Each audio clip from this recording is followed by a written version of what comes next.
오늘도 삼위일체 하나님께 사랑 고백한 여러분들 가운데에 하나님을 예배함이 가득하기를 예수님의 이름으로 축복합니다. 지금도 찾고 계시는 진실로 참되게 하나님을 예배하는 자들의 모습, 그 모습이 우리의 모습으로 이루어지기를 다시 한번 축복합니다. 교회가 교회되는 것, 그리고 예배가 예배되게 하는 것은 우리의 열망이어야 하고, 그것은 분명한 하나님께서 기뻐하시는 일입니다. 교회가 하나님 앞에 거룩한 교회로 세워지고, 교회가 예수 그리스도 안에서 하나된 교회로 세워지고, 그리고 또한 하나된 것을 힘써 지키기 위해서 서로의 차이를 넘어서는 것뿐만이 아니라 동시에 예수님 안에서의 하나됨이라는 그 부분을 분명히 갖고 갈 때에 한 지역교회는 건강한 예수님의 몸된 교회가 되는 것입니다. 그렇게 건강한 예수님의 몸된 교회가 될 때에 그 지역교회 가운데 일어나는 현상 속에 가장 핵심적이고 중요한 것은 예배의 부흥입니다. 예배가 부흥되게끔 되어 있습니다. 그 예배가 하나님 앞에 드려지는 부흥 있는 예배이냐 아니냐는 우리가 정말 아버지 앞에 진정한 교회인가 아닌가를 점검하는 가장 핵심적 부분입니다. 이 예배라는 것은 그 문자적인 의미 자체가 이런 뜻이 있습니다. 납작 엎드린다, 혹은 발에 입을 맞춘다, 섬긴다, 기타 등등 여러 가지의 내용의 의미를 갖고 있는 성경의 언어를 우린 편의상 예배라고 그렇게 번역을 하고 있는 겁니다. 근데 그 모든 단어의 특징이 뭐냐면 주인과 종의 관계에서 사용되는 단어들이라고 합니다. 하나님께 예배한다는 게 뭔가? 오직 하나님만이 주인이 되시고 우리는 그분의 종으로서 경배와 찬양을 올려드린다는 겁니다. 우리는 하나님을 예배하는 자입니다. 다시 말해서 예배란 건 뭐냐면 나와 세상은 간 곳 없고 나는 부인하고 오직 하나님만을 높여드리는 것이 예배입니다. 그러다 보면 이 타락한 본성을 갖고 있는 우리들은 문득 그런 생각이 듭니다. 아니, 나를 부인하고 나가 없어지고 하나님만 드러나는 게 예배라면 나는 뭐예요? 나는 어디 간 거예요? 이런 생각을 슬며시 갖곤 합니다. 그러나 여러분 아십니까? 하나님을 예배할 때에 그 자리 가운데서 우리는 진정한 나를 찾게 됩니다. 하나님을 예배하는 가운데 나를 부인할 때, 곧 나의 사정, 나의 욕심, 나의 욕망을 그분 앞에 부인하기 시작할 때 우리는 영원한 나라는 존재가 누구인지를 예수님 안에서 발견하게 되는 것입니다. 왜 그런가? 예배란 것이 그것이기 때문입니다. 저는 윌리엄 템플의 예배에 대한 정의를 참 좋아합니다. 윌리엄 템플이라는 사람이 이렇게 얘기했습니다. 예배라는 것은 내 전 존재를 하나님 앞에 굴복시키는 것이다. 그분의 거룩함으로 나의 양심을 일깨우는 것이고 그분의 말씀으로 나의 마음을 풍성케 하는 것이며 그분의 아름다움으로 나의 상상력을 정화시키는 것이요 그분의 사랑을 향하여 나의 마음을 활짝 여는 것이며 그분의 목적에 나의 의지를 내려놓는 것이다. 그것이 예배입니다. 예배를 내가 하나님 앞에 온전히 드리느냐 드리지 못하느냐, 그걸 좀 쉽게 표현해서 예배에 성공하느냐 안 하느냐는 우리의 영혼과 관련되어 있는 것이고 우리가 얼마나 참된 나를 발견하느냐에 달려 있는 것입니다. 여러분, 예수님 믿으십니까? 믿는 자는 나중에 죽으면 천국 간다는 거 믿으십니까? 여러분, 천국 가서 무엇을 할 것이라고 기대하십니까? 천국 가면 좋은 집이 있고 좋은 옷을 입고 좋은 음식을 먹고 그런 걸 기대하십니까? 그럼 이 세상의 부자들 천국 사는 거겠네요. 그렇지 않습니다. 우리가 천국에서 영원토록 하는 것은 뭐냐면 하나님을 예배함입니다. 왜 여러분 표정 가운데 실망 어린 표정이 보이는지 이해를 못하겠지만 그때 그 예배는 여러분들이 예배 드릴 때에 어떤 느꼈던 최고의 기쁨, 최고의 감격, 그 최고의 충만했던 부분들을 한번 생각해 보십시오. 그것과 비교할 수 없을 만큼의 더 수만 배의 기쁨과 즐거움과 만족함과 행복으로 드리는 예배인 것입니다. 어떤 것도 방해되지 아니하고 나의 욕심도 나의 죄악도 어떤 사단의 공격도 없이 온전하게 하나님을 예배함, 그게 우리가 천국에서 계속하여 해갈 부분인 것입니다.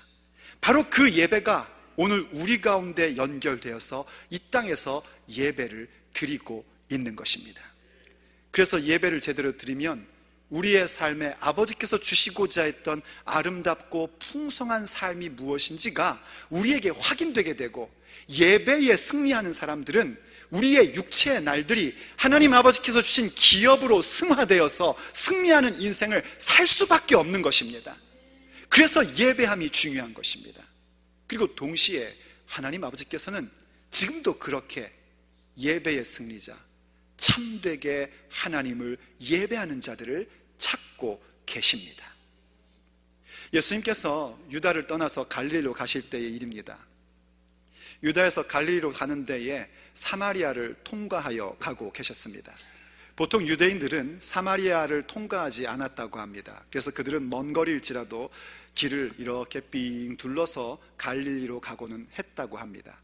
그런데 예수님께서 어떤 의도가 있으셔서 사마리아를 통행하여 가십니다. 그러면서 거기서 한 사마리아 여인을 우물가에서 만나게 됩니다. 그리고 그 여인과 여러 대화를 나누는 가운데에 매우 중요한 메시지를 예수님께서 말씀해 주십니다. 그것이 바로 오늘 우리가 함께 읽었던 본문의 말씀입니다.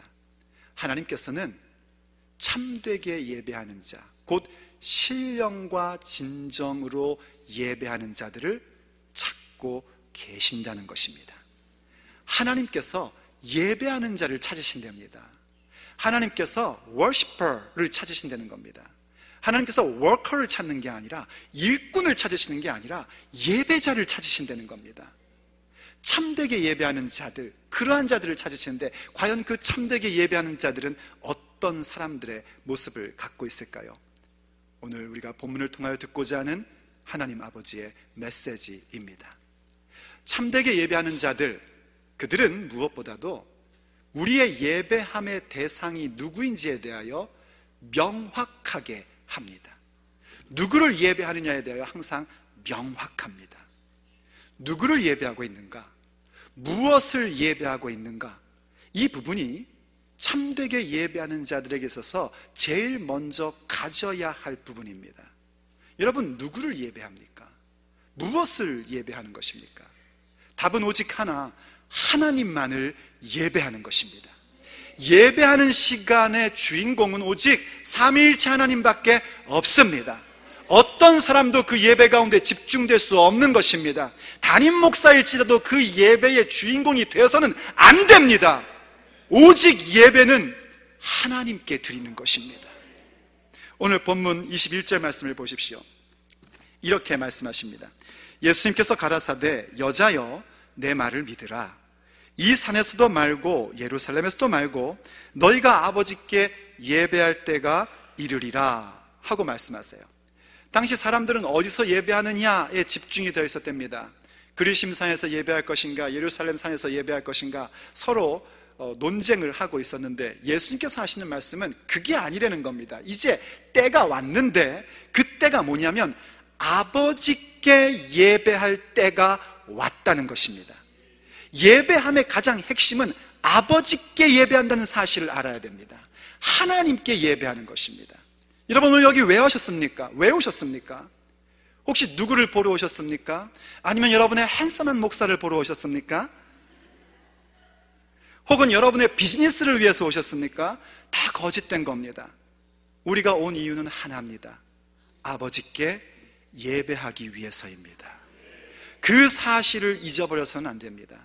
아버지께 예배할 때 아버지 안에 계신 우리 주 예수님도 우리가 함께 예배하게끔 됩니다. 우리의 이 지금 드리는 예배는 우리끼리 하는 예배가 아닙니다. 우리의 예배는 어디와 연결되어 있냐면 천국의 예배와 연결되어 있습니다. 지금도 천국에서 보좌에 계신 이와 어린 양에게 영광과 존귀와 찬양과 감사를 계속하여 올려드리고 있습니다. 그것이 요한계시록 4장과 5장에서 나오고 있는데요, 요한계시록 4장과 5장 앞에 뭐가 있냐면 요한계시록 2장과 3장이 있는데, 그 내용은 7교회를 향한 메시지입니다.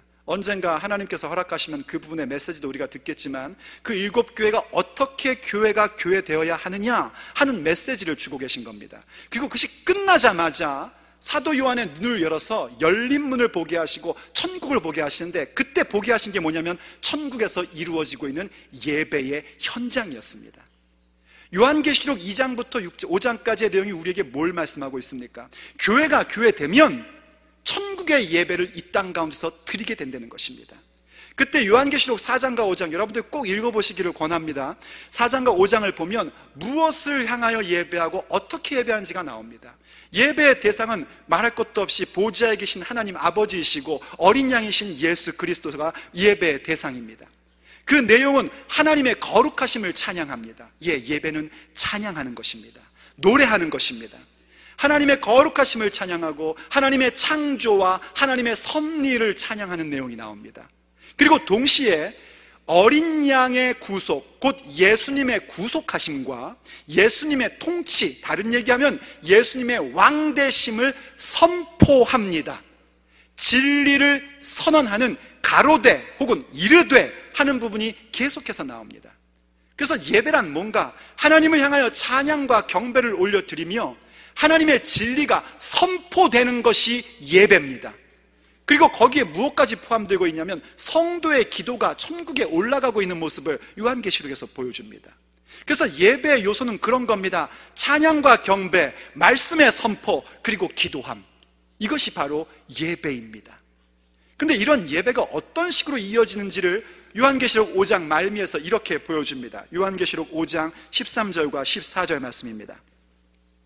내가 또 들으니 하늘 위에와 땅 위에와 땅 아래와 바다 위에와 또 그 가운데 모든 만물이 가로되 보좌에 앉으신 이와 어린 양에게 찬송과 존귀와 영광과 능력을 세세토록 돌릴지어다 하니 내 생물이 가로되 아멘 하고 장로들은 엎드려 경배하더라. 지금 천국의 예배를 4장과 5장에서 쭉 보여주다가 그 예배가 온 세상에서 드려지고 있는 것과 함께하는 걸 보여주는 겁니다. 하늘 위, 땅 아래, 바다 위, 그 가운데 있는 모든 만물, 이건 하나님의 피조세계 전부 다를 얘기하는 거예요. 하나님의 피조세계 전부 다가 하나님을 향하여, 그리고 예수님을 향하여 영광과 존귀와 능력과 감사를 쫙 올려드리는데, 천국에 있는 내 생물, 그건 바로 천사들을 상징하는 겁니다. 내 생물이 이 온 세상에서 하나님과 어린 양, 아버지와 어린 양께 드리는 그 모든 찬양과 경배를 대하여 아멘 하면서 화답을 하더라는 겁니다. 우리가 이 자리에서 하나님께 영광과 존귀와 찬송과 능력을 막 올려드리면 천국에서 천사들이 우리의 그 노래에 아멘 하고 화답을 한다는 거예요. 이해가 되십니까? 그러면서 장로들이 엎드렸답니다. 이 장로들은 24장로, 천국에 있는 24장로를 얘기하는 거예요. 그들이 바로 주님 앞에 함께, 우리의 예배와 함께 엎드리는 겁니다. 이만큼 우리의 예배는 귀중하고 영원한 것입니다. 그런데 이 예배 가운데에 우리가 무엇에 집중하고 있습니까? 어떻게 우리가 예배 가운데 다른 것에 집중할 수가 있습니까? 어떻게 우리가 예배 가운데 나오는 데 있어서 누구 때문에 예배를 못 가겠고 그 인간 꼴배기셔서 교회 못 가겠다는 말을 어떻게 우리가 할 수 있습니까? 우리가 오늘 예배당 나온 것은 하나님을 예배하러 나온 것입니다. 그 사실을 잊어버리면 안 됩니다. 오직 모든 예배의 초점은 하나님 아버지와 어린 양 예수 그리스도셔야 합니다. 비록 여러분이 지금 저를 초점 여리게 보고 있지만 이것은 임영희 목사가 초점되는 것이 아니라 아버지께서 세운 스피커가 말씀을 선포하기에 바라보고 있는 것 뿐이어야 합니다. 그게 참된 예배인 것입니다. 예배 가운데 어떤 누구에게도 우리의 집중력을 흐트려 줄 수가 없는 겁니다. 오직 하나님께만 집중하고 그분만을 경배하며 찬양하며 높여드리고 그분의 말씀을 함께 들으며 선포하는 것, 그것이 예배입니다. 어느 날 늙은 엄마가요, 중년된 아들이 일어나지를 않더래요. 일요일 아침인데 교회를 가야 되는데 안 일어나는 거예요. 야, 일어나라, 교회 가야지. 대답이 없는 거예요. 야, 일어나라, 교회 가야지. 너는 어떻게 늙어서도 속을 새기냐, 중년이 돼가지고도.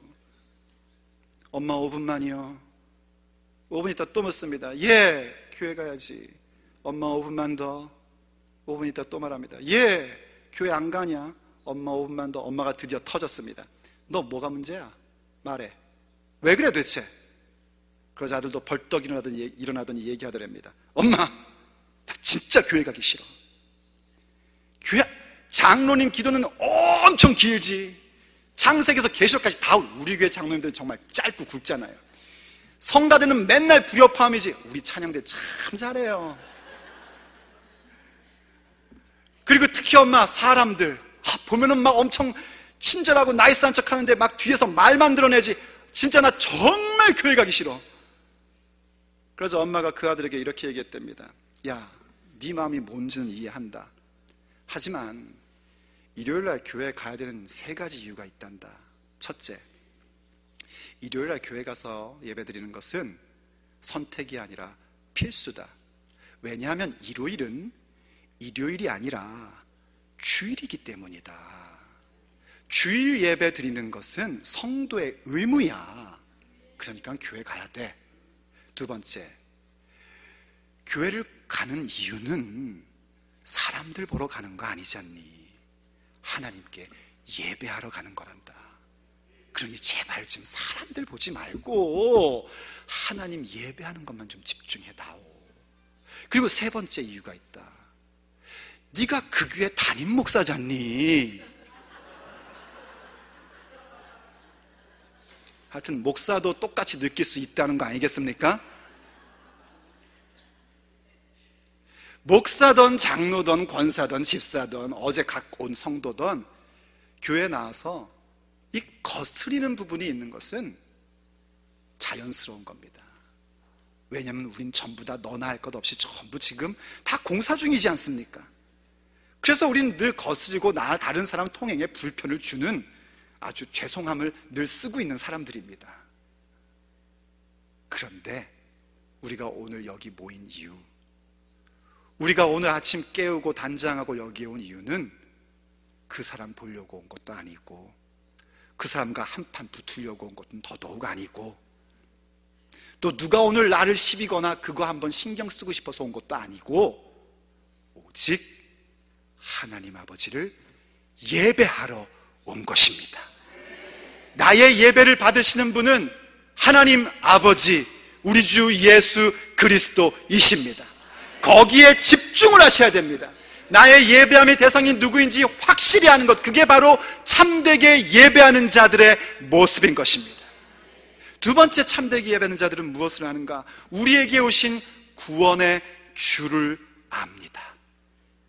우리가 하나님에게만 집중하며 참된 예배를 드리고 그렇게 할 수 있으려면요, 예수님을 만나야 됩니다.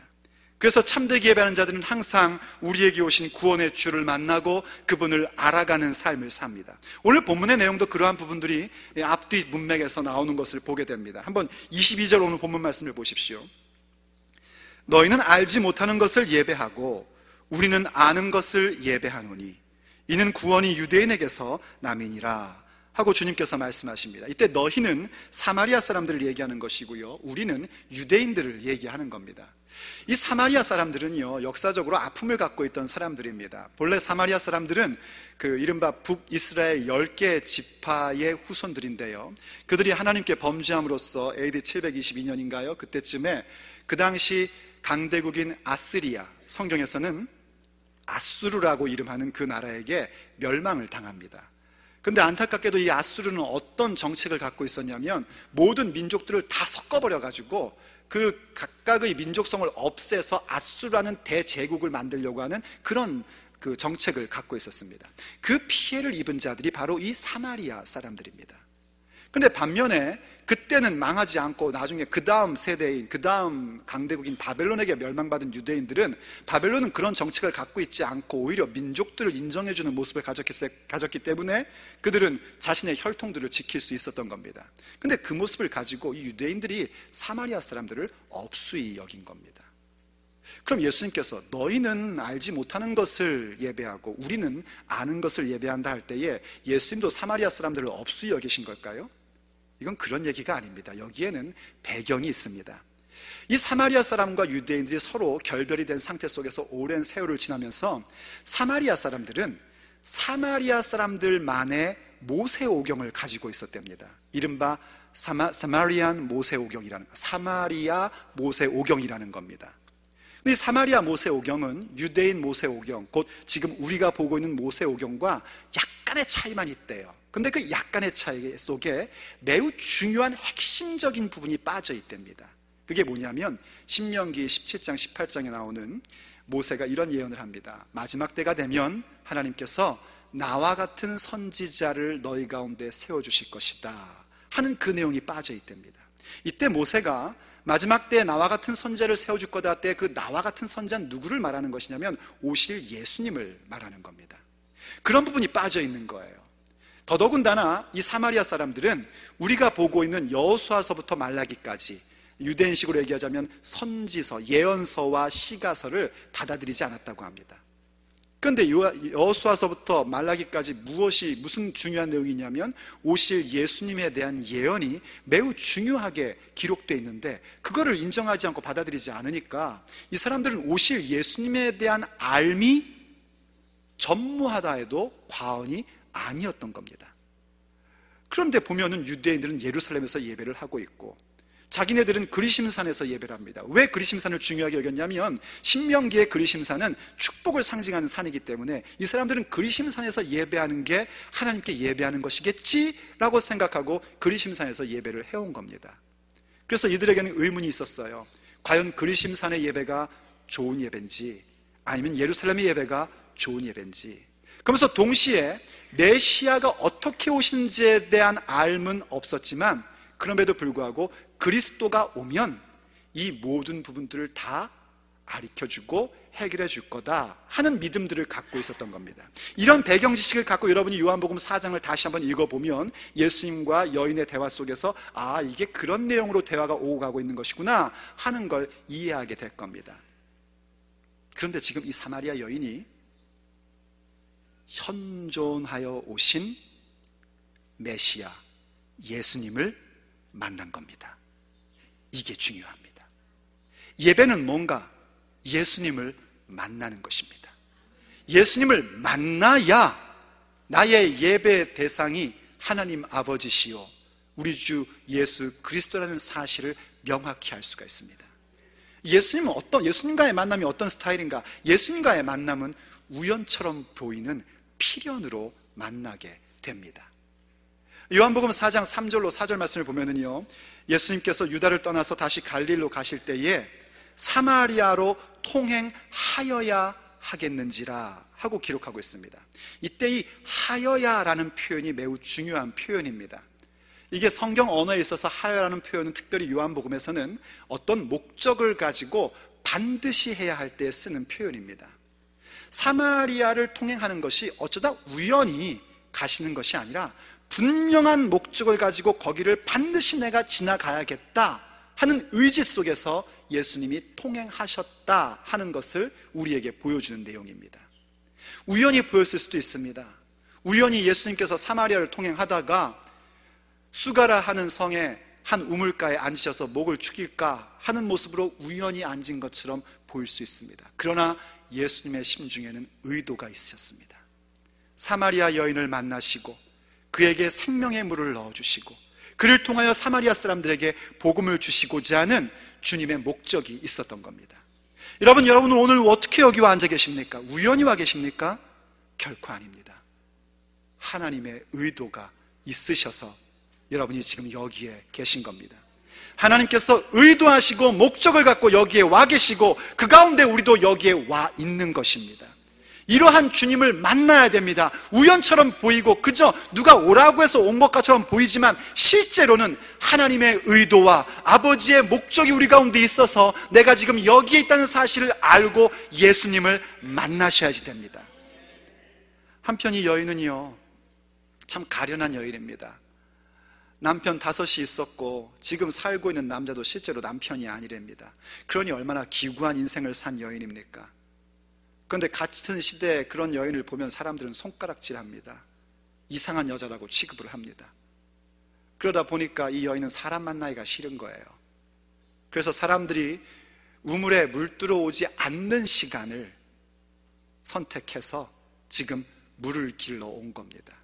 학자들 말에 의하면 이 시간은 물 깃는 시간이 아니랍니다. 근데 이 여인은 그 시간에 온 거예요. 사람 만나는 거 싫어가지고요. 그런데 거기에 한 유대인이 앉아 있습니다. 그리고 그 유대인이 자기한테 말을 거는 거예요. 물 좀 달라 하는 겁니다. 참 이상한 일이었습니다.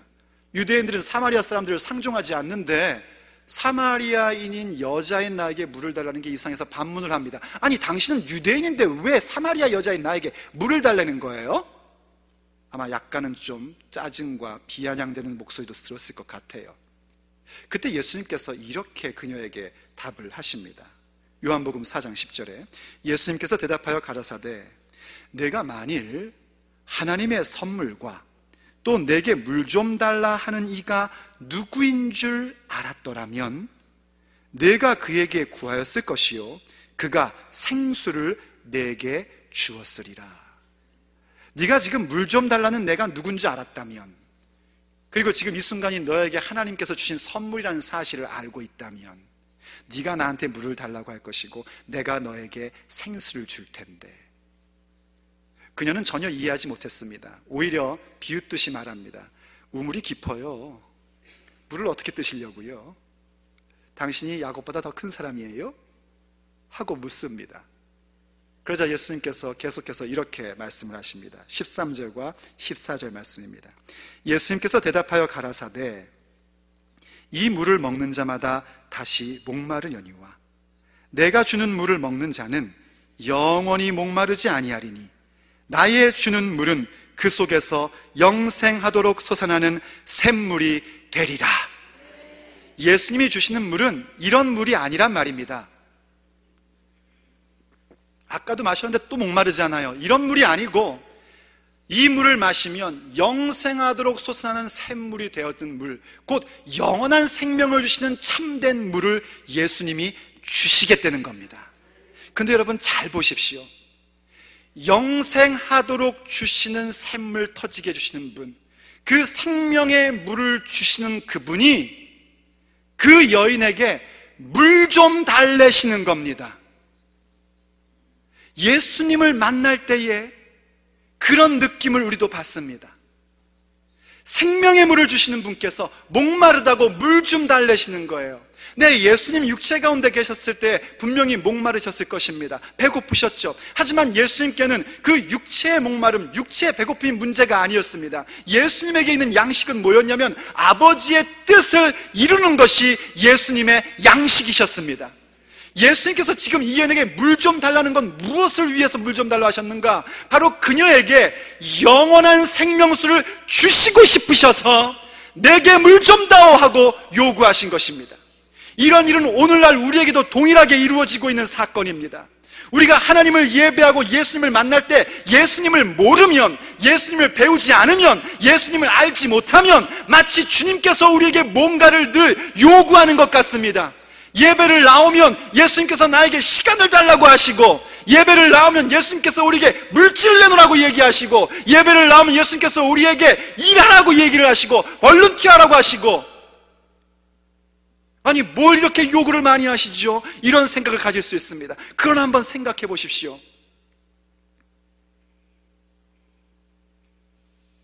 영원한 생명의 주인이신 그분께서 우리의 시간 좀 달라고 말씀하십니다.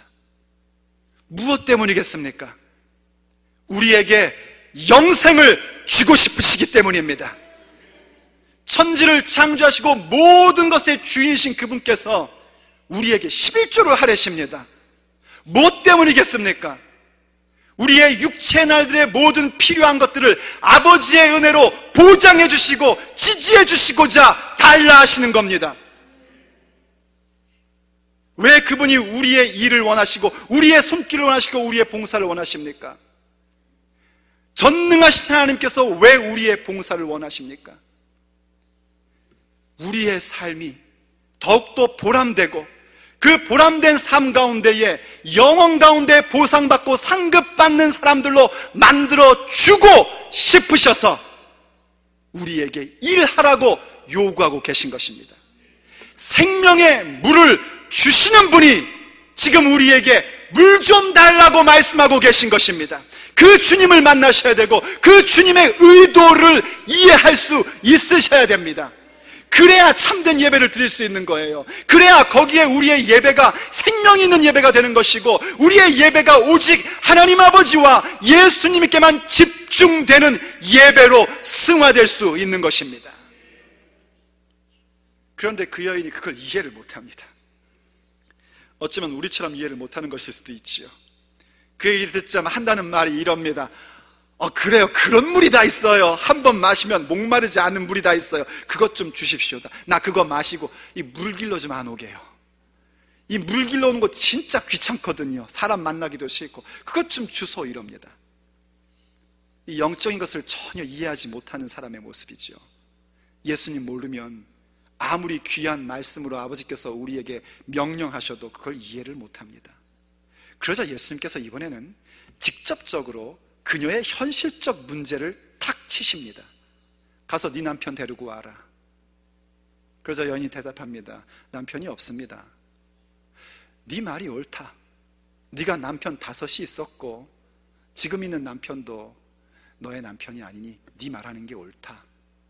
그녀의 현실의 문제를 확 건들고 끄집어내시니까 이 여인이 정신을 바짝 차립니다.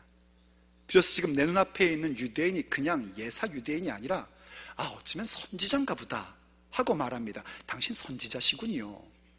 그러자 비로소 이 여인이 영적인 걸 묻는 겁니다.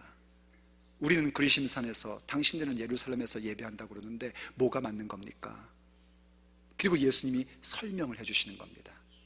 그런 가운데에 그녀는 이분이 그리스도라는 사실을 발견하게 되고 예수님을 믿는 자가 되는 겁니다.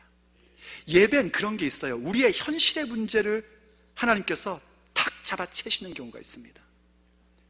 아니 목사님 어떻게 하셨지? 왜 오늘 저런 얘기를 하시지? 누가 가서 또 얘기한 거야? 아니요. 저는 그저 하나님의 메시지를 전달하고 있는 것뿐이고요. 만약 여러분이 왜 내 이런 현실적 문제가 지금 저 강단에서 나오고 있지라고 느끼신다면 그건 성령님께서 지금 여러분의 마음을 터치하고 계신 겁니다. 그 문제를 아버지 앞에 내놓으셔야 됩니다. 정직하게 쏟아 부으십시오. 그리고 이 부분이 지금 내가 지금 느끼고 있고 경험하고 있는 것이 그냥 사람의 일이 아니라 하나님의 일이고 하나님께서 성령님 가운데 나를 지금 터치하고 계시는구나 하는 사실을 인정하셔야 됩니다. 그리고 영적인 질문 가운데 들어오셔야 됩니다. 그럴 때에 정말 지금 내가 만나고 계신 예수님이 누구인지를 확실하게 알게 됩니다. 그분은 누구신가? 구원자이신 예수님이십니다. 주인이신 예수님이십니다. 나에게 물 좀 달라 하지만 사실은 생명의 물을 주시는 분이십니다. 그분이 나의 문제를 건드리고 나를 번거롭게 하는 것 같지만 사실은 그 모든 문제를 해결하시는 왕 되신 분이십니다. 바로 그 주님을 만나셔야 합니다. 그게 예배입니다. 거기에 우리의 예배가 참되게 예배드림이 되는 것이고 그러한 사람들이 참되게 예배하는 자들로 함께 세워지게 되는 것입니다. 세 번째로 참되게 예배하는 자들은 어떤가? 신령과 진정으로 예배합니다. 신령과 진정으로 예배하는 모습, 오늘 본문 23절과 24절의 말씀이죠. 다시 한번 읽겠습니다. 아버지께 참으로 예배하는 자들은 신령과 진정으로 예배할 때가 오나니 곧 이때라. 아버지께서는 이렇게 자기에게 예배하는 자들을 찾으시느니라. 하나님은 영이시니 예배하는 자가 신령과 진정으로 예배할지니라. 아멘. 여기 신령과 진정이란 단어는 영과 진리로도 번역이 됩니다. 그래서 개역 개정 한글 성경은 영과 진리로 번역을 했습니다. 여기엔 두 가지의 해석이 있습니다. 하나는 이 영과 진리라는 것이 성령, 이 영이란 단어가 성령님을 표현할 때도 쓰는 단어이기 때문에 성령님으로, 그리고 진리, 곧 예수님의 말씀으로 예배해야 된다라는 해석이 있고, 또 하나는 개역 한글 번역처럼 신령과 진정, 곧 그때 영이라는 것은 성령님을 표현할 때 쓰는 것이지만 우리의 영, 곧 나의 마음, 나의 중심, 이러한 부분을 표현할 때도 쓰는 단어이기 때문에 바로 신령으로 혹은 영적으로 라는 말이요, 진정이란 말은 어떤 사심이나 혹은 간사함이나 거짓이 없는 상태를 말하는 단어로도 쓰이기 때문에 바로 진심으로, 진정으로 라고 번역될 수 있다는 겁니다. 성령님과 말씀에 대한 건 다음 시간에 보도록 하고요, 오늘은 이 신령과 진정, 내 마음으로 깊은 마음에서부터 우러나옴과 또 거짓됨 없이, 괴휼 없이, 간사함 없이, 혹은 나의 사심 없이 예배함, 이 부분으로 보고 싶은 겁니다. 한번 보십시오, 여러분. 나의 예배가 전능하신 하나님께 드려지는 것이요, 우리 주 예수님께 드려지는 사실이라는 것을 명확히 하는 사람, 그리고 그 예배 가운데 나옴이 예수님을 만나고 예수님이 나에게 어떤 분이신지를 배워가는 사람, 내가 분명히 내 시간 드리고 내 물질 드리고 내 힘 드리는데 이게 그게 아니라 이 모든 것을 나에게 주시고자 하는 아버지의 은혜를 배워가는 사람, 그래서 예수님의 구원자 되심과 주인 되심을 늘 배우며 고백하며 사는 사람이라면 당연히 내 마음 깊은 곳서부터 하나님을 예배하게끔 되는 겁니다. 당연히 교회 나올 때에 다른 목적 갖고 오는 것이 아니라 오직 예배하기 위한 진정의 마음으로 예배 드리게끔 되는 겁니다. 이 신령과 진정으로 예배함이 매우 중요합니다. 신령과 진정으로 예배한다는 것은 어떤 예배 스타일을 고집하는 게 아닙니다. 예배 스타일은 여러 가지일 수 있습니다. 어떤 예배 음악을 갖는 것을 고집하는 것 아닙니다. 이런 음악도 할 수 있고 저런 음악도 할 수 있는 겁니다. 전통적인 예배를 드릴 수도 있는 것이고 열린 예배 스타일의 예배를 드릴 수도 있는 것입니다. 양복을 말쑥하게 입을 수도 있는 것이고 어느 날 갑자기 임영희 목사가 미친 척하고 청바지 입고 올라올 수도 있습니다. 그럴 수도 있는 겁니다. 형식을 어떤 걸 드리냐가 아닙니다. 물론 예배를 드리기 위하여 말씀과 찬양과 기도를 위해서 예배의 순서가 있고 우리가 그것을 잘 지키는 건 중요한 부분입니다. 그러나 그 순서와 형식을 지키는 게 신령과 진정은 아닙니다. 왜 우리는 그런 예배를 더 좋아하는가? 나에게 익숙하기 때문일 가능성이 더 큽니다. 내가 더 좋아하는 스타일이기 때문에 그런 예배 좀 하면 좋겠다고 말하는 것일 수도 있습니다. 정말 예배는 내 마음을 올려드리는 것입니다. 사심 없이, 다른 목적 없이, 또 혹은 어떤 방해가 온다 할지라도 내 입장, 내 형편 상관없이 내 마음을 영으로, 신령하게, 진정으로 하나님 아버지께 올려드리는 것이 예배함입니다. 한국의 옛날에 어떤 한 농부가요, 부흥의 초대를 받아서 교회를 갔답니다. 옆집 사람이 오라고 하도 쫄라가지고 평생 처음 교회를 간 겁니다. 그런데 거기서 하나님의 은혜로 예수님을 믿게 된 거예요. 예수님을 영접하고 예수님이 주인 되심을 고백했습니다. 집에 돌아와서 가족을 다 불러 모읍니다. 자녀들, 손주들까지 다 불러 모아요. 옛날이니만큼 그분이 이제 가장이니까 가장이 다 서서 얘기를 합니다. 잘 들어, 나 예수님 영접했다 얘들아. 이제부터 우리 집의 주인은 예수님이시다. 그런 줄 알아라. 너희들도 예수님 전부 다 믿어라. 그랬더니 착한 부인과 자식들이 네 하고 대답을 하더랍니다. 그래서 집에서 섬기던 우상을 다 그 집에 와가지고 다 부셔버리고 불태워버린 다음에 자, 이제는 우리 예수님만 믿는 거야 하고 그 다음날 아침이 된 거예요. 아침이 돼서 갑자기 뭐가 하나 생각이 나는데 부흥 강사가 가정 예배를 드리십시오 했던 얘기가 생각이 난 겁니다. 그래서 무조건 사람들을 불러 모았습니다. 자, 다 모여, 가족들 다 모여. 우리 오늘 가정 예배를 드려야겠다 하고 막상 말은 했는데 어떻게 해야 되는지를 전혀 모르는 거예요. 처음 교회 갔거든요. 일단 성경 찬송가도 없어. 있다 하더라도 찬송가 한 곡도 모르는 분이야, 이분은요. 그래서 곰곰이 생각하다가 이렇게 얘기했답니다. 얘들아, 나를 따라해라. 예수님 만세! 예수님 만세! 예수님 만세! 가족들이 다 따라했답니다. 그리고 이 농부가 굉장히 기쁨의 얼굴을 띠고 말했습니다. 가정 예배를 마쳤다. 각자 일 보도록 해라. 여러분, 참 우스운 얘기죠. 근데 저는 이 얘기를 오래전에 읽을 때에 저의 예배를 한번 생각해 봤습니다. 말쑥한 양복을 입고 잘 짜여진 예배 순서 속에 준비한 말씀을 전달하고 있는 나는 과연 하나님을 예배하는 예배자인가? 나는 그런 진심이 있는가? 이 시간 오직 예수님만 만세라고 외치는 그 가슴이 나에게 있는가? 여러분에게 동일하게 도전합니다. 지금 이 자리에서 하나님을 예배하러 온 우리들인데 과연 우리의 가슴에 예수님만이 만세라고, 이 시간에 오직 아버지 하나님만이 영광을 받으시고 예수님만이 초점 받으시라고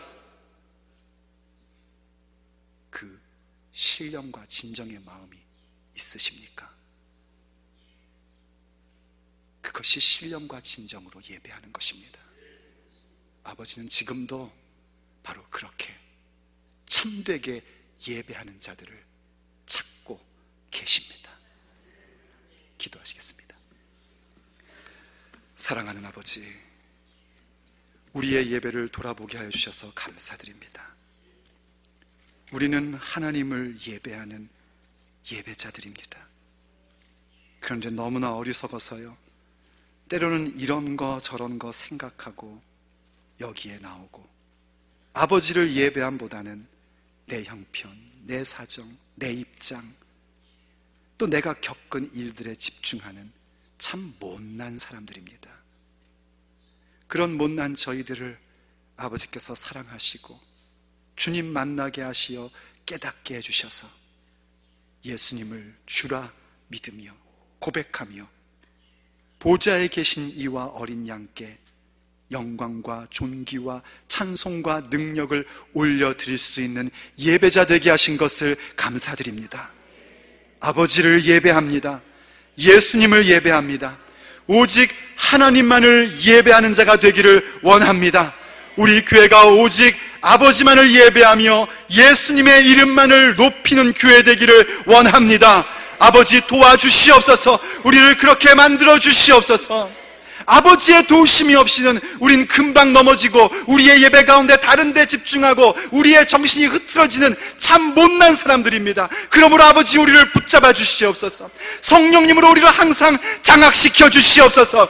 그래서 우리가 교회를 나오고 이 시간에 앉아 있음이 다른 것 때문이 아니라 우리 주 하나님 아버지를 예배하는 것이요 예수님을 예배하는 것이며 성령님의 충만함 가운데 그 모든 일을 성취하기 위하여 있다는 사실을 늘 깨닫게 하여 주시옵소서.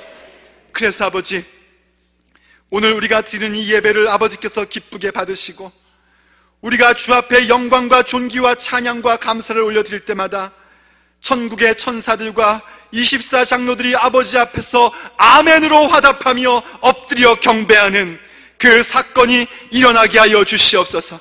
아버지, 우리의 영안을 열어주사 그 모습을 믿음의 눈으로 보게 하여 주시옵시고 우리의 예배가 진실한 예배 될 수 있도록 아버지 도와주시옵소서. 오직 예수님만이 만세입니다. 예수님만이 최고십니다. 예수님의 이름만이 유명케 되기를 원합니다. 아버지, 우리의 예배를 받으시옵소서. 그리고 우리의 가슴 속에 그 믿음 심어 넣어 주셔서 다른 어떤 것은 놓칠지라도 아버지를 예배함은 아버지께서 찾으시는 참된 예배자 됨은 결코 포기하지 않는 우리 되게 하여 주시옵소서. 우리 주 예수 그리스도의 이름으로 간절히 기도 올립니다. 아멘.